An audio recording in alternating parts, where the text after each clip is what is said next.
സംസ്ഥാനത്ത് വിവിധ കോടതികളിൽ ബോംബ് ഭീഷണി. കാസർഗോഡ്, ഇടുക്കി, മഞ്ചേരി, പത്തനംതിട്ട കോടതികളിലേക്കാണ് ഇമെയിൽ മുഖേന ഭീഷണി സന്ദേശം എത്തിയത്.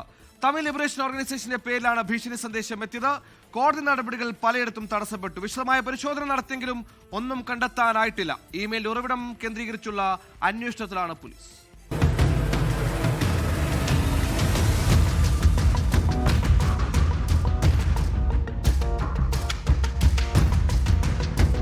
രാവിലെ 10:40 കൂടിയാണ് കാസർഗോഡ് കോടതിയിൽ ബോംബ് ഭീഷണി ശ്രദ്ധയിൽപ്പെടുന്നത്.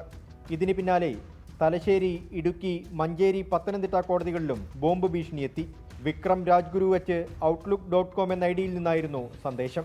കോടതി സമുച്ചയത്തിൽ 3 3 RDX IEDകൾ സ്ഥാപിച്ചിട്ടുണ്ടെന്നും ഉച്ചയ്ക്ക് 1:15 ഇവ പൊട്ടുമെന്നും സന്ദേശത്തിൽ പറയുന്നുണ്ട്.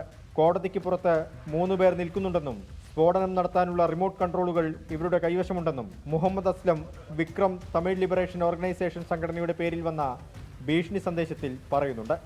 പോലീസ് ഓഫീസർമാരുടെ മെറ്റൽ ഡിറ്റക്ടർ, ബോംബ് ഡിറ്റക്ടറിംഗ് മെഷീൻ ഉണ്ടായിരുന്നു. വിശദമായി പരിശോധിച്ച ശേഷം ഒന്നുമില്ലാന്ന് ബോധ്യപ്പെട്ട ശേഷം ആദ്യം ജുഡീഷ്യൽ ഓഫീസർമാരകത്ത് കയറ്റി, പിന്നീട് കോടതി സ്റ്റാഫിനകത്ത് കയറ്റി, പിന്നെ അഭിഭാഷകരും കയറ്റാൻ, പൊതുജനങ്ങളെ കയറ്റാൻ തുടങ്ങിയില്ല. പൊതുജനങ്ങളെ കോമ്പൗണ്ട് പുറത്ത് നിർത്തിയിരിക്കുകയാണ്. പോലീസും ബോംബ് സ്ക്വാഡും കോടതികളിൽ പരിശോധന നടത്തി. സ്ഫോടക വസ്തുക്കളോ സംശയാസ്പദമായ ആളുകളെയോ ഇതുവരെ കണ്ടെത്താൻ കഴിഞ്ഞിട്ടില്ല. ഭീഷണി സന്ദേശം വ്യാജമെന്നാണ് പ്രാഥമിക നിഗമനം. 24 കാസർഗോഡ്. ലോകത്തെവിടെയായാലും ഏത് സമയത്തും 24 വാർത്തകളും ഓഗ്മെന്റഡ് റിയാലിറ്റി പാക്കേജുകളും എക്സ്പ്ലെയിനറുകളും വിശദമായി കാണാൻ ഞങ്ങളുടെ യൂട്യൂബ് ചാനൽ നിങ്ങൾക്ക് സബ്സ്ക്രൈബ് ചെയ്യാം.